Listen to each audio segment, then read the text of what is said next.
Janasena stand Prashanti Reddy గారు సభ్య సమాజంగా దిగ్భ్రాంతికి గురి చేసిన ప్రసన్న వ్యాఖ్యలను మేమందరం ఈ జనసేన తరఫున ఖండిస్తున్నాము.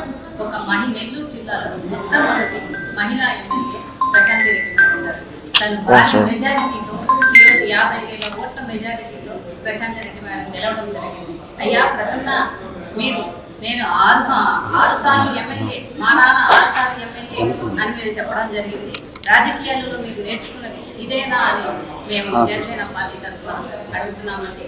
ప్రశాంతి రెడ్డి గారు ఒక మహిళగా ఫస్ట్ ఎమ్మెల్యేగా కోవూరు తరఫున పోటీకి దిగినప్పుడు అప్పుడు ఇలాగే అసభ్యకర వ్యాఖ్యలు మీరు చేయడం జరిగింది. తను డబ్బు కోసం రాజకీయాల్లోకి రాలేదని ప్రజలకు సేవ చేయాలనే దృక్పథంతో మేడం గారు ఈరోజు రాజకీయాల్లోకి రావడం జరిగింది. అలాగే కూటమి ప్రభుత్వ పెద్దలందరూ కలిసి ఒక మహిళా ఎమ్మెల్యేని ఇంత అమానుషంగా మాట్లాడిన ప్రసన్నని అతను ఎంతటి వారైనా సరే తగిన శిక్ష విధించేలా ఈ విషయంలో మానవ హక్కుల కమిషన్, అన్ని రంగాల మహిళా సంఘాలు ఏకమై ప్రసన్నకి బుద్ధి చెప్పాలని, కఠిన శిక్ష విధించాలని మేము కోరుకుంటున్నాము.